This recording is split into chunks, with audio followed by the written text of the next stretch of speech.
supuestamente era el secreto mejor guardado del planeta. Nombre en clave: Proyecto Manhattan.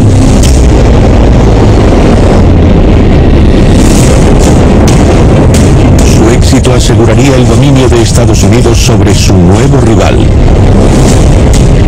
Claramente los soviéticos tenían ambiciones globales. Sin embargo, desde el principio era objetivo de la mayor operación de espionaje industrial del siglo XX. Los soviéticos montaron unas redes de espionaje que eran impensables para Estados Unidos. Ningún secreto estaba a salvo. No se podía confiar en nadie.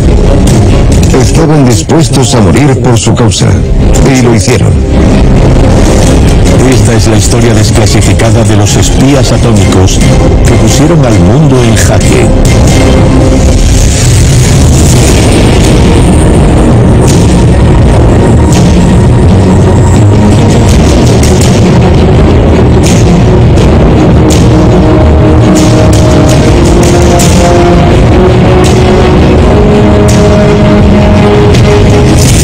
Espías de guerra. Los espías atómicos.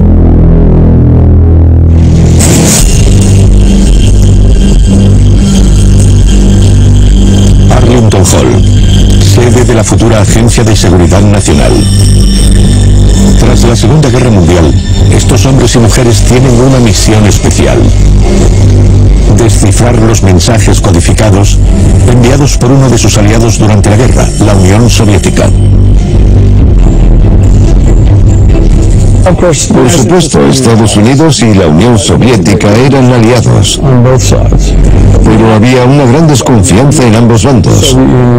El gobierno estadounidense sabía que la Unión Soviética los espiaba. El FBI había abierto varias investigaciones durante la Segunda Guerra Mundial sobre espionaje soviético en Estados Unidos. Así que la relación era amistosa en la superficie, pero subyacía una enorme sospecha. La tarea es descomunal.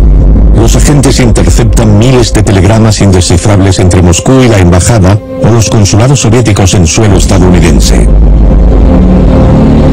Pero en 1946, gracias a un nuevo y brillante criptoanalista llamado Meredith Gardner, el equipo logra descifrar un mensaje crucial datado el 2 de diciembre de 1944.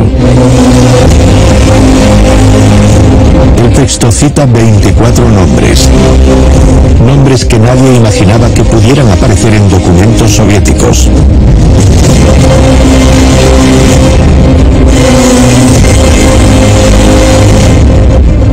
Lo más significativo de esta lista es que se trataba de los nombres más secretos del mundo en ese momento. Porque todos eran de físicos nucleares implicados en el Proyecto Manhattan. El Proyecto Manhattan, supuestamente el secreto mejor guardado de Estados Unidos. El programa para construir la primera bomba nuclear. En Arlington Hall, el descubrimiento impacta al equipo como una onda expansiva. ¿Cómo pudieron conocer los rusos este programa ultrasecreto 8 meses antes de que Estados Unidos lanzara la primera bomba atómica sobre Hiroshima? Tras descifrar el telegrama, los servicios de contrainteligencia estadounidenses inician una investigación a gran escala para descubrir hasta qué punto se ha visto comprometido el Proyecto Manhattan. Y sobre todo, para eliminar a los topos que lo hicieron.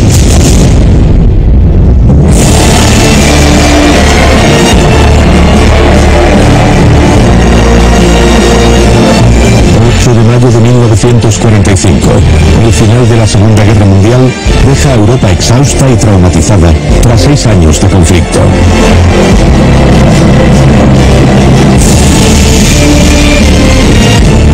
En julio de 1945, representantes de Estados Unidos, el Reino Unido y la Unión Soviética se reúnen en Potsdam para decidir el destino de las naciones derrotadas. Churchill, Truman y Stalin parecen unirse para reconstruir destruir Europa.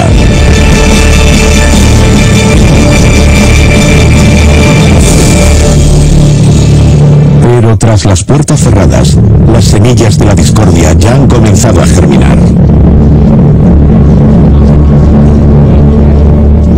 En términos estratégicos globales, la principal preocupación respecto a la Unión Soviética era que claramente los soviéticos tenían ambiciones, no solo para extender su esfera de influencia desde Europa Central y del Este, sino que tenían ambiciones globales. En un callejón sin salida, dividen el mundo en dos. El bloque soviético controlado por la URSS y el occidental liderado por Estados Unidos. Entre ambos, un telón de acero infranqueable.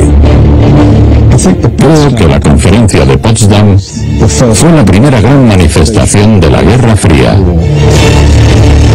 Con este nuevo arreglo delicado y polémico, los estadounidenses van un paso por delante por el momento.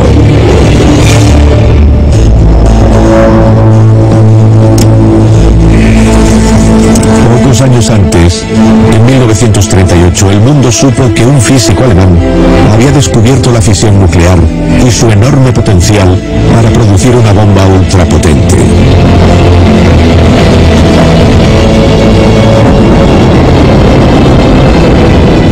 Varios países iniciaron programas de investigación de la bomba atómica, pero ninguno se acercó a la escala del estadounidense. Nombre en clave: el Proyecto Manhattan. El objetivo del Proyecto Manhattan no es investigar si se puede fabricar una bomba atómica y en tal caso cómo se haría. No, su objetivo es fabricar bombas atómicas. Y eso requiere cientos de miles de personas, miles de millones de dólares y crear una industria completamente nueva desde cero.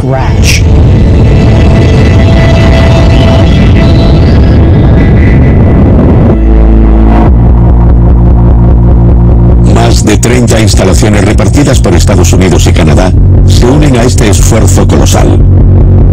Entre ellas, Oak Ridge, a orillas del río Tennessee, dedicada a la obtención de uranio 235.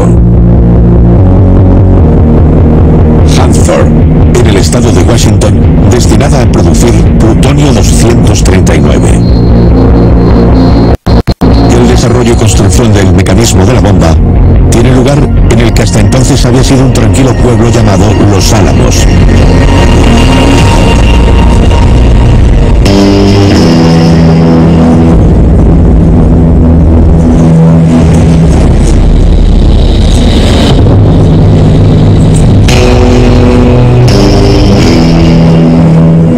Estaba muy aislado. Pero cuando el gobierno decidió abrir aquí su laboratorio de investigación científica de alto secreto, dejó de aparecer en los mapas. De repente, no estaba permitido hablar de Los Álamos, no existía. Había policías militares a caballo patrullando el perímetro y muchas restricciones. En ese momento, y quizá más que nunca, era el mayor secreto de Estados Unidos. En esta próspera ciudad de alta seguridad se reúnen docenas de científicos occidentales. Tienen prohibido hablar de su trabajo. Los teléfonos están pinchados, el correo intervenido y las conversaciones vigiladas. Inmediatamente nos dijeron que nuestro correo estaba siendo censurado en ambas direcciones. Y yo sabía que cuando escribía cartas a casa tenía que dejarlas sin cerrar para que pudieran leerlas antes de que salieran de Los Álamos. El correo que llegaba también lo abrían los censores para leerlo. Nunca usamos la palabra bomba, ni la palabra atómica, ni la palabra uranio, plutonio. Teníamos códigos secretos para todas esas cosas y a la bomba le llamábamos el aparato.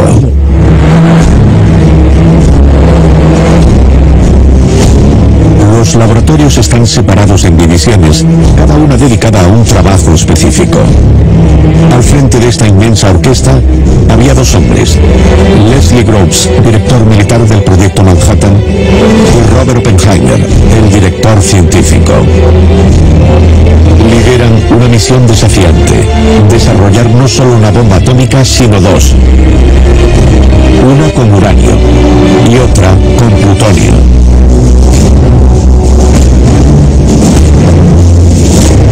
Los soviéticos tienen un tipo diferente de programa nuclear.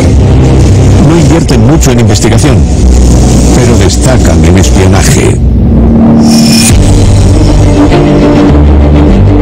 Alemania, Francia, Reino Unido, Canadá, India, Argentina.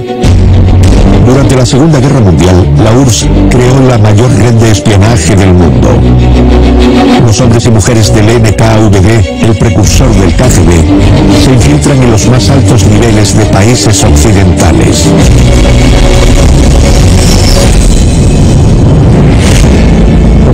La ideología comunista y la ideología socialista tenían mucho atractivo para un gran número de personas en Estados Unidos.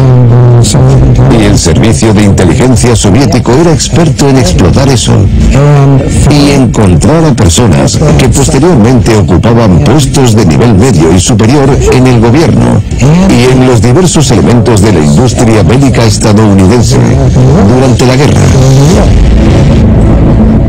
El reclutamiento ideológico de estadounidenses es un fenómeno interesante. Por supuesto, estábamos en plena Gran Depresión. Había muchas razones por las que la gente estaba resentida tras la Primera Guerra Mundial. La sociedad occidental había criado a personas que estaban viviendo el fracaso del capitalismo, mientras que Moscú ofrecía otra respuesta, y quizá mejor. Ese era el terreno fértil en el que operaban los soviéticos. Existía una falsa creencia, como ahora sabemos, de que la Unión Soviética era el paraíso de los trabajadores. Creen que Estados Unidos es una potencia imperial que pretende controlar el mundo, así que poner a Estados Unidos en jaque podría llevar a un mundo mejor. El programa nuclear estadounidense no es inmune al espionaje. Los espías se infiltran en todos los centros de investigación, incluidos los Álamos. A pesar de las drásticas medidas de seguridad, el secreto mejor guardado de Estados Unidos no es ningún secreto.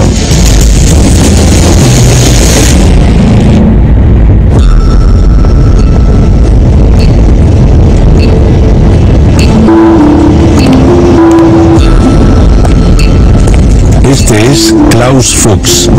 La pelota de tenis es una señal secreta.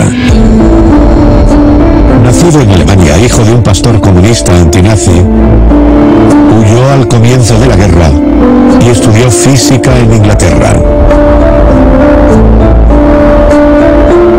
Durante su estancia en el Reino Unido, conoce gente relacionada con el servicio de inteligencia del ejército ruso, el GRU, y con el tiempo consiguen que les entregue copias de su trabajo, incluso antes de que empezara a trabajar en la bomba atómica. Así que fue una especie de coincidencia que acabara implicado en todo eso.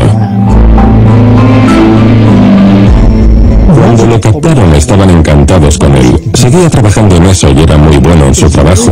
Era una de las personas más brillantes del proyecto. En 1943, un grupo de científicos británicos llega a Estados Unidos para participar en el proyecto Manhattan. Y Klaus Fuchs está entre ellos. Los estadounidenses no son los únicos que se benefician de su investigación. Viene a Gran Bretaña, el país que lo acoge, le da refugio de los nazis, ¿y qué hace él? Comienza a espiar a los británicos y traslada sus actividades de espionaje a Norteamérica y empezar a espiar a los estadounidenses. Durante la guerra, los espías no siempre lo ven como Estados Unidos contra la Unión Soviética. Estados Unidos y la Unión Soviética eran aliados. Fuchs lo ve más como una forma de ayudar a combatir a los nazis en dos frentes.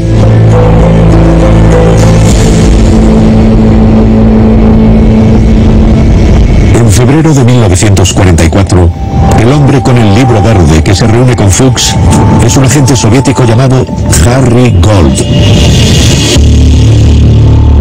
Harry Gold es un químico nacido en Suiza y llevaba mucho tiempo implicado en el espionaje industrial para los soviéticos. Robaba procedimientos, propiedad intelectual, sistemas, procesos químicos. La única función de Harry Gold con Klaus Fuchs era ser su mensajero, su intermediario. Klaus Fuchs proporciona información y Harry Gold la recoge. No conoce la verdadera identidad de Harry Gold. Y este pasa la información a otro intermediario que se la entrega al NKVD. Así que es solo un eslabón. Entre febrero y junio de 1944, Klaus Fuchs redacta docenas de notas sobre su trabajo. Información secreta directamente relacionada con el diseño de la bomba que pasa a Harry Gold. Los documentos originales proporcionados por el joven físico siguen siendo clasificados como alto secreto. Pero su trabajo de espionaje es confirmado por este telegrama soviético, fechado el 25 de julio de 1944. Aparece bajo su nombre en clave, REST. Casi medio año de contactos con REST ha demostrado el valor de su trabajo para nosotros. Consideramos necesario pagarle por este semestre la debida recompensa de $500. Se merece plenamente esta suma. La agencia de inteligencia soviética no oculta su interés por Fuchs. De repente, durante el verano del 44, su recluta recibe un ascenso inesperado.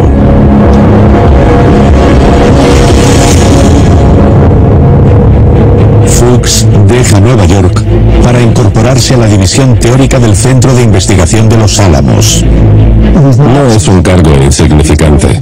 Dirige un departamento dedicado a solucionar algunos de los problemas más difíciles relacionados con las armas de implosión y el prensado del plutonio, porque es muy bueno en este tipo de cosas. También se encarga de calcular lo explosiva que es la bomba. Es autor de algunos de los cálculos y documentos originales fundamentales para hacer la bomba atómica. Así que no es un cargo menor de ninguna manera. Klaus Fuchs ocupa un puesto estratégico en la investigación de los Álamos. Y es uno de los pocos científicos que disfruta de una perspectiva global del proyecto. La mayoría de quienes trabajaban en el proyecto Manhattan no sabía casi nada de lo que estaba pasando. Pero había una especie de excepción y eran los coloquios en los Álamos. Se trataba de reuniones en las que participaban las personas en los más altos cargos de seguridad. Se celebraron muchas de estas reuniones y a Fuchs se le permitió ir a todas. En ellas se enteraba de la enorme cantidad de trabajo que se estaba llevando a cabo. Ayudaba a solucionar problemas en partes de la bomba en las que él ni siquiera trabajaba. Y eso le permitió hacerse una idea general. Si lo que intentas descubrir es cómo hacer una bomba atómica, realmente no había mejor espía que Klaus Fuchs. Él lo sabía todo, tenía memoria fotográfica, estaba implicado en todo y nadie sospechaba de él. El espía Klaus Fuchs es muy valioso para los servicios de inteligencia de la Unión Soviética. Pero en los Álamos no es el único que guarda secretos.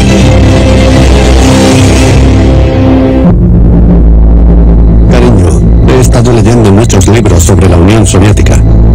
Querida, me he dado cuenta de lo perspicaces e inteligentes que son sus líderes. He desarrollado una creencia más fuerte en los principios del socialismo y el comunismo. Estas palabras fueron escritas por David Greenglass, de 22 años, en una carta enviada a su mujer en julio de 1944.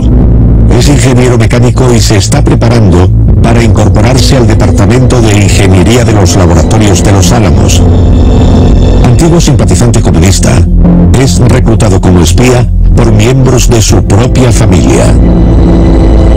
David Greenglass tenía una hermana que estaba casada con un hombre llamado Julius Rosenberg. Ethel y Julius Rosenberg. La pareja pertenece desde hace tiempo a la red de agentes soviéticos de Nueva York. Una de sus misiones es reclutar nuevos espías. Por lo que cuando descubren que David va a trabajar en el proyecto Manhattan, lo consideran un candidato ideal. En otoño del 44, cuando David Greenglass ya está en Los Álamos, Ethel y Julius Rosenberg invitan a su mujer a cenar. Su objetivo, persuadirla de que convenza a su marido para que colabore con el enemigo. Varias semanas después, se envía este telegrama a Moscú. Incluye la decisión de David Greenglass, que aparece bajo el nombre en clave de Caliber. Su mujer pasa a llamarse Osa. Osa ha regresado de un viaje para ver a Caliber.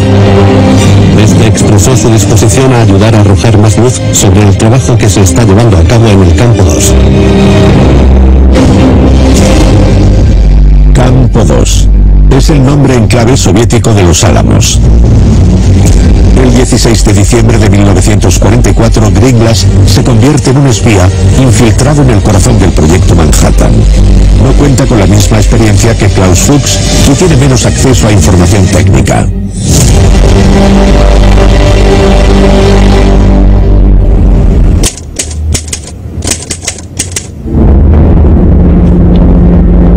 Caliber ha venido a Tyre de permiso.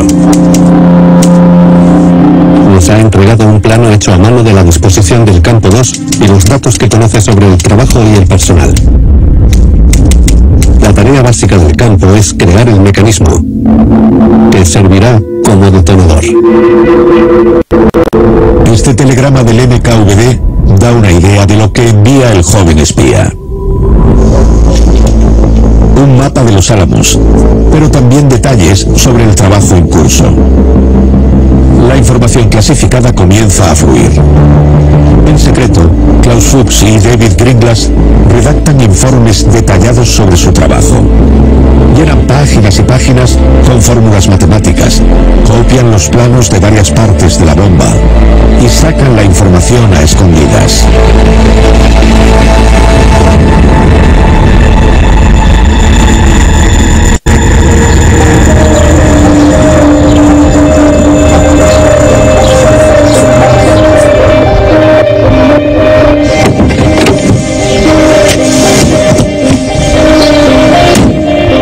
El 2 de junio de 1945, Klaus Fuchs se reúne en Santa Fe con Harry Gold, su enlace.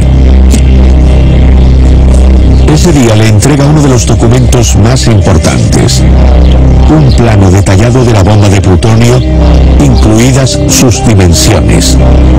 También revela que las primeras pruebas están programadas para el mes de julio.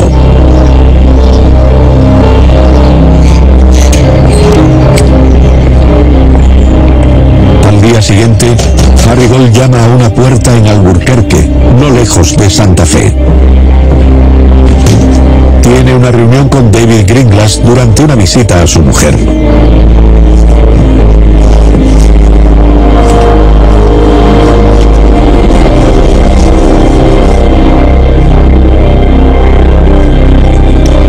Los documentos proporcionados por Greenglass confirman que Fuchs es uno de los principales proveedores de información secreta a los soviéticos. No hay duda de que la información que los soviéticos recibieron de Klaus Fuchs y David Greenglass fue absolutamente esencial para evitar todas las lagunas, todos los callejones sin salida y toda la desinformación. Se ahorraron miles de horas y millones de dólares al no tener que seguir todo el programa de investigación. Así que se beneficiaron muchísimo de todos los espías del proyecto Manhattan. La pregunta es por qué la gente espía y por qué toman la decisión de espiar. ¿Qué significa para ellos? Cuando alguien decide traicionar a su país, es sin duda un hecho significativo. Las personas que deciden hacer estas cosas suelen tener un gran ego en muchos casos, o se creen por encima del peligro, o piensan que tienen un papel especial en el mundo, así que es una oportunidad para dejar su huella.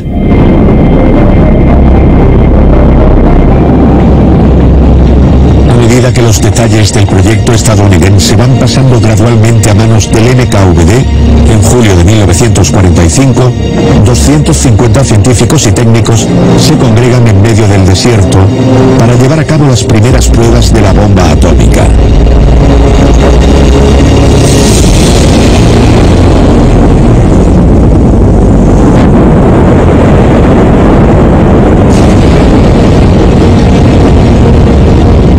El 16 de julio de 1945, a las 5:30 de la mañana, resuena una potente explosión equivalente a 20.000 toneladas de TNT. El hongo atómico es visible en un radio de 300 kilómetros. Poco después, Estados Unidos envía a Japón un ultimátum para que se rinda. Pero el 28 de julio, el gobierno japonés rechaza la propuesta.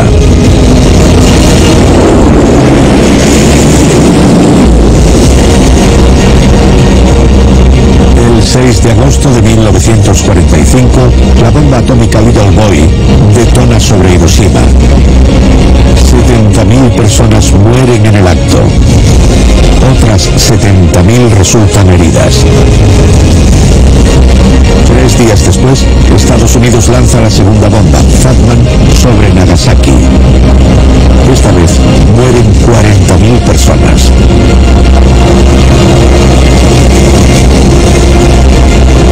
Acorralado, Japón se rinde el 2 de septiembre de 1945.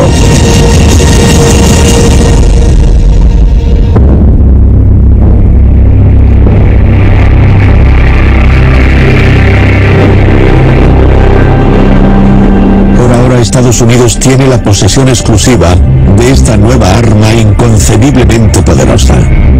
Asegura el dominio a los estadounidenses, pero lo que están a punto de descubrir hará tambalearse todo lo que saben.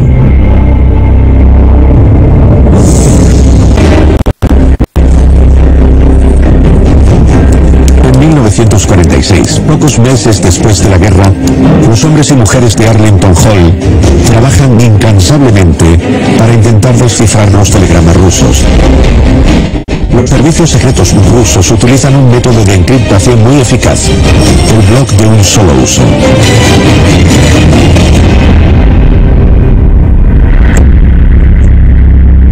En primer lugar, hay que convertir las letras del mensaje en una serie de números basados en un tablero memorizado por el agente.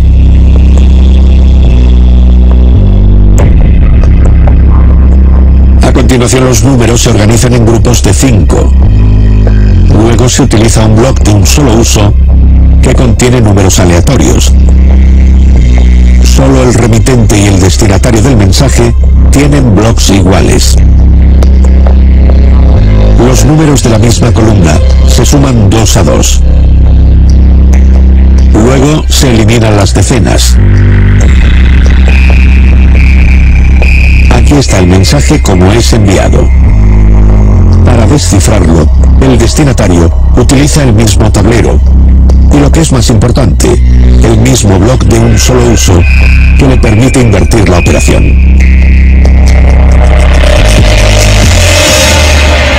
Ni siquiera el superordenador más potente del mundo puede descifrar un mensaje de un bloc de un solo uso si se hacen los 5 pasos correctamente. Un número aleatorio. Solo 2 copias, una para el remitente y otra para el receptor, destruidas inmediatamente después de su uso. El emisor suma, el receptor resta.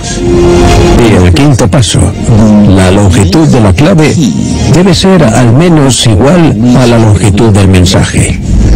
Con esas 5 condiciones, el mensaje es indescifrable.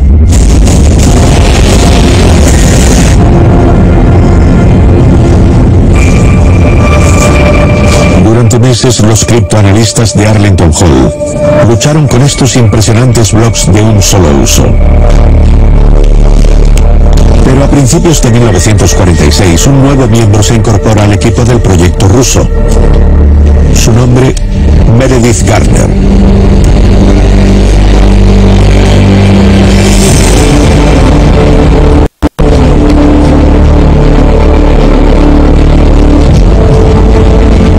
este brillante lingüista logra encontrar el esquivo fallo. Duplicados en las hojas de códigos de un solo uso. Series extremadamente pequeñas de números perfectamente idénticos que se encuentran en varios telegramas.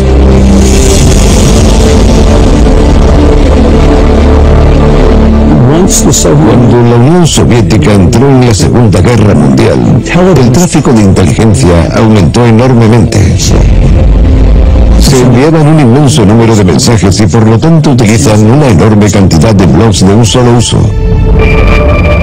Estábamos en la era preinformática.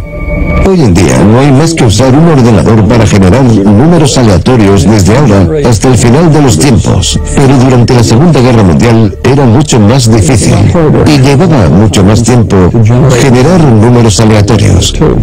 No eran capaces de producir los suficientes. Así que decidieron utilizar 2 veces los llamados blogs de un solo uso. ¿Qué probabilidades había de que alguien lo descubriera? Así que empezaron a reproducir páginas de blogs de un solo uso y a introducirlas en otras nuevas.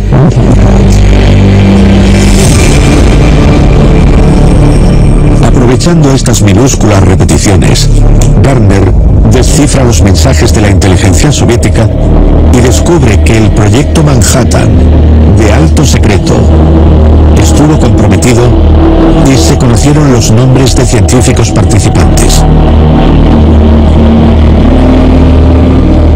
Lo interesante es que los científicos contratados para el proyecto Manhattan trabajaron en Los Álamos bajo un alias. Hacían que algunos de ellos eran conocidos ganadores del premio Nobel, operaban bajo un alias. Los servicios secretos estadounidenses están asombrados. Un telegrama ruso nombraba a todos los científicos estadounidenses que trabajaban en la bomba atómica. Nombres que no conocían públicamente. Fue entonces cuando la inteligencia estadounidense se dio cuenta de que el espionaje soviético había penetrado en el proyecto de la bomba atómica. Los criptoanalistas de Arlington Hall trabajan sin descanso para eliminar a los espías soviéticos. Pero descifrar nuevos telegramas lleva tiempo.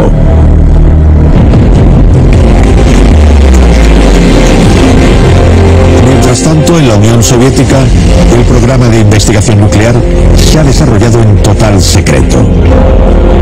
A partir de 1945, las filas aumentan a casi 600.000 empleados y científicos. Y el 29 de agosto de 1949, en Kazajistán, la Unión Soviética lleva a cabo su primera prueba nuclear.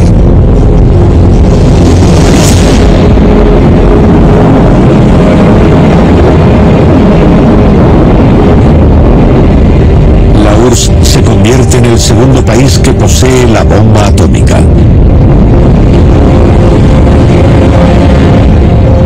La bomba atómica que los soviéticos detonaron en agosto de 1949 era probablemente una réplica exacta de la bomba Fatman que Estados Unidos lanzó sobre Nagasaki. Por lo que sabemos, los soviéticos no alteraron los planos que recibieron por cortesía del espionaje del trabajo estadounidense y británico hecho en Los Álamos. La información dio a los soviéticos un claro empujón. Conscientes de la magnitud de la brecha de seguridad, los estadounidenses intensifican sus esfuerzos para descifrar los telegramas soviéticos con el llamado Proyecto Venona. Poco a poco van descifrando más mensajes que sumen a los servicios de inteligencia estadounidenses en el horror más absoluto.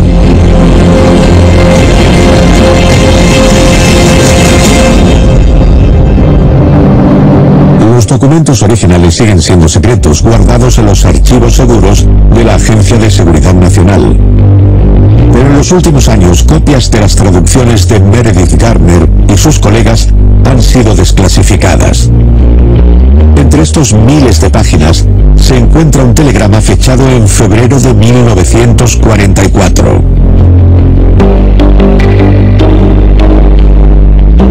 5 de febrero tuvo lugar un encuentro entre Bush y Rest. Liberal, que ha reconocido su desconocimiento del problema, ha expresado su deseo de que nuestro hombre se reúna con Caliber y lo interrogue personalmente. Bush, Rest, Liberal, Caliber, Arno, Charles. Nombres en clave que se descifran en los documentos de Venona, todos ellos asociados a lo que los soviéticos llaman el Proyecto Enormous, también conocido como Proyecto Manhattan.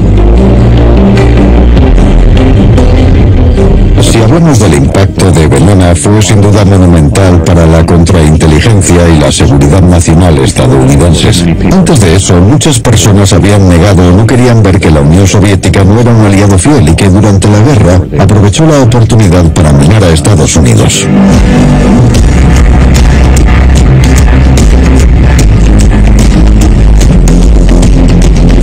Una red de espías soviéticos ha descubierto el mayor secreto militar de Estados Unidos.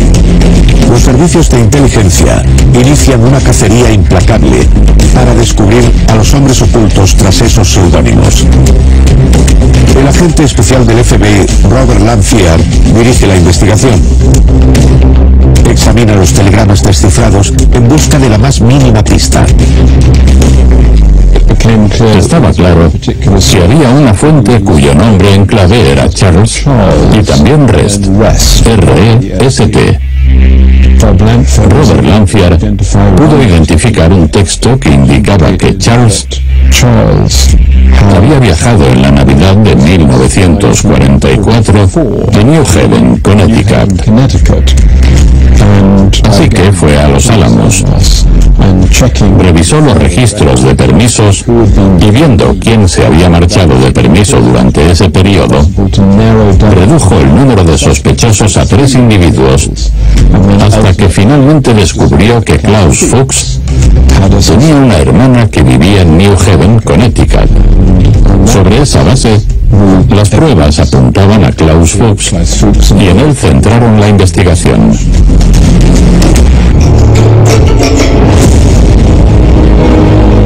Con mucho, los Rosenberg, que se convirtieron en el rostro público de la lucha contra los traidores comunistas, pagan el precio más alto en la caza de espías soviéticos.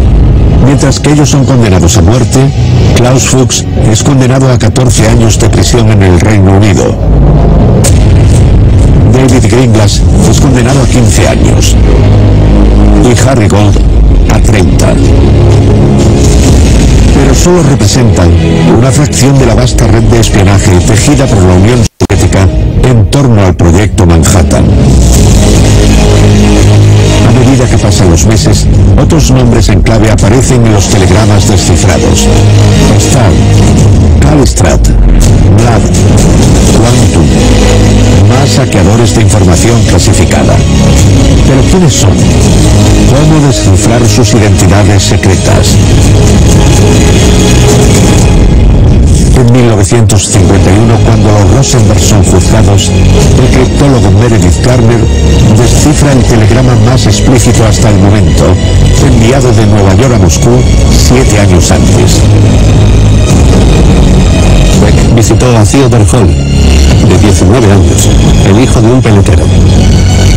Graduado en la Universidad de Harvard, como físico de gran talento, fue contratado para trabajar en el gobierno. Según Beck, Hall tiene una mente excepcionalmente aguda, una visión amplia y está políticamente desarrollado. Actualmente está al frente de un grupo en el Campo 2. Arce entregó a Beck un informe sobre el campo, nombrando a todo el personal empleado en Enormous. Decidió hacerlo por consejo de su colega Samuel Sachs, un gimnasta que vive en Tyre.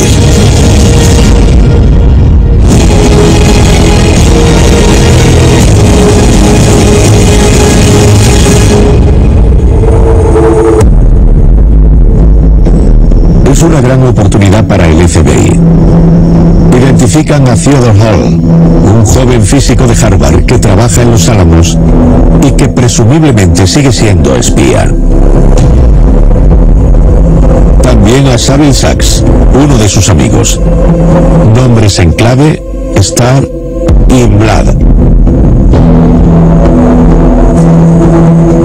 Ted Hall era un ejemplo interesante de un espía muy joven con un compromiso político. Y usó a Sybil Sachs como mensajero.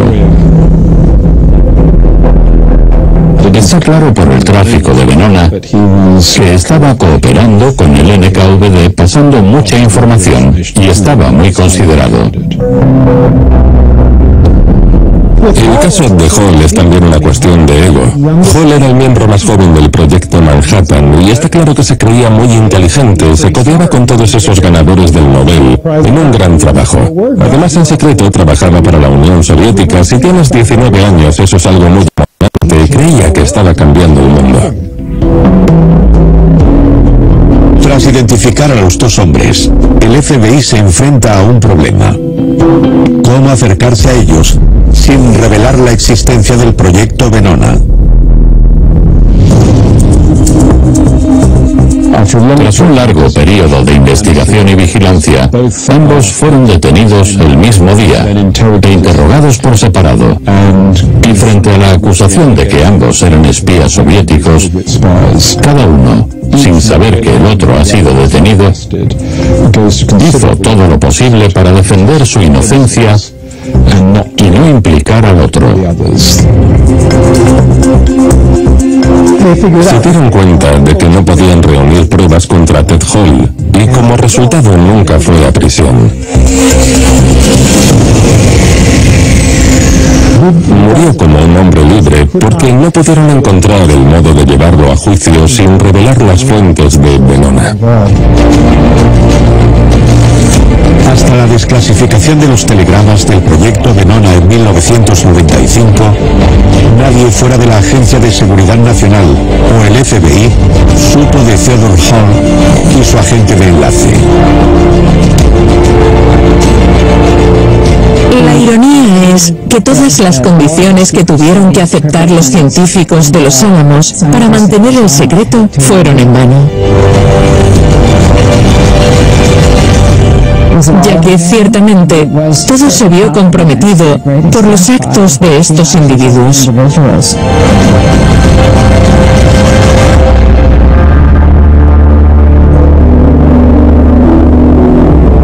Algunos expertos creen que Klaus Fuchs, David Greenglass, Ted Hall y los demás espías atómicos reequilibraron las potencias mundiales. Otros insisten en que acercaron el planeta al apocalipsis. De cualquier manera, no hay vuelta atrás. Si analizamos la operación Enormous, podemos decir que se trata de una extraordinaria manifestación de espionaje realizado al más alto nivel.